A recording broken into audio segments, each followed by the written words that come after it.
Level design is a lot about coming up with the puzzles and the layout and the pacing of an area and coming up with the themes and how they integrate with the story. I worked with Corey to kind of pace it out on paper in a very, very rough form. Corey figured out what he wanted in the script, and then we agreed upon different worlds and kind of the scale of the worlds, what mechanics we wanted to introduce in those worlds, and then set up the layout to facilitate that. On a day-to-day basis, working with all the different level designers to make sure that everything kind of had a consistent feel to it. And then when you jump on it, it's just like a straight elevator ride down. Level design is about planning and like figuring out like, okay, if we want this, then like how are we gonna stage this, and kind of sticking to your guns, but at the same time, having the fluidity to kind of like change gears when you need to, just be like, oh, well, that totally doesn't work, throw it away, and like, start all over again. Basically, you have to look at the game from the top down. So we have to say, well, we just had a puzzle here, so let's try to like have a big fight, because it's a little bit more visceral after you just used your brain to, figure out this crazy puzzle that we throw in. So we do that kind of stuff, like just how we want the fights to go, difficulty level of the fight. How we determine how to pace the fights is very much trial and error. We'll spend days on a fight, and then we'll have a play test, and then we can throw all of what we just did out the window. You can tell just by watching them play. Camera design is basically taking the player and guiding them through the interactive experience. So the camera designer's job is to help the player understand a puzzle, where to go, what he needs to see in order to achieve success in a video game. Camera in a game like God of War 2 is incredibly important because it basically shows the player everything that he needs to know in order to become a master at the game. When we're doing like play tests and stuff like that, we're trying to figure out what are these players trying to see. We try to make sure that we're thinking about, well, what is the player's experience at any point, and what is the player thinking about, and so we show that. The basic viewpoint is that we're trying to stay behind Kratos, and we're trying to lead the player in the proper direction. We change it up when you get into an arena and you do some combat and stuff like that.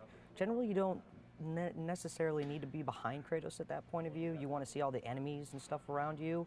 So we might go to a side view, we might go to a 3/4 top-down view.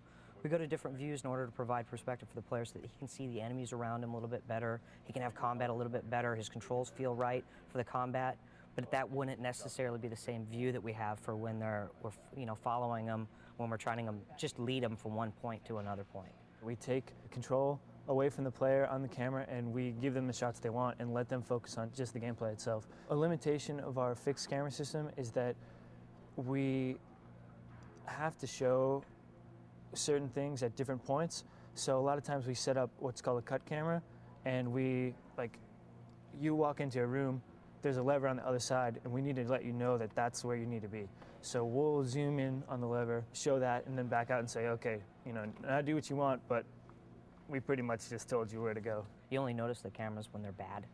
So I think that if you don't notice the camera work, I think maybe we're doing our job right. I get the most satisfaction when I've completely designed a space, or a room, or a WAD, we call them, and I pass that off to the artists, and then the artists dump all their art in and pass it off back to me. And it's the first time I see it, and it's all fully arted, and I'm like, whoa, this is what I designed? This is what the artist did with that space? This is the sheet version of the level. This is the start point and the spire. It's just a sandbox for us to go in and figure out exactly how the design is going to work. This is after the sheet version that I just showed you was sent off to the artists and then returned.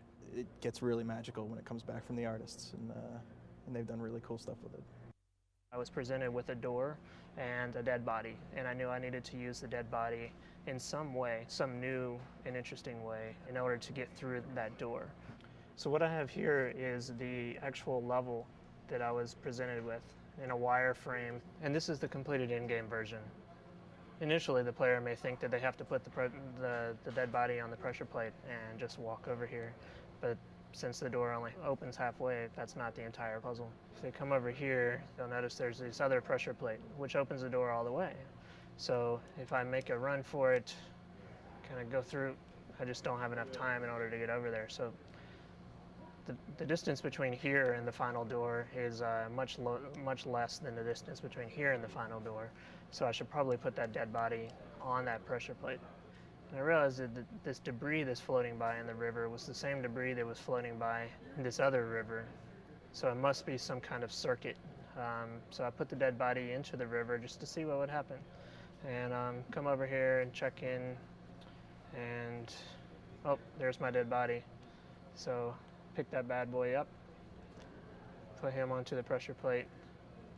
That opens the gate halfway.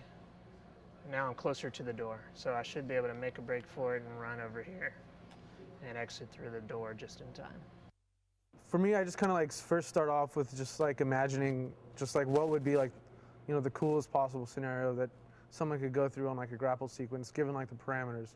And then I'll start like going down on paper and like just drawing, like sketching out the rough ideas. And then from there I go into like Maya, and then I'll start actually building out the level, putting the points in, and then I'll start going in there and like tweaking it and tuning it until it's done.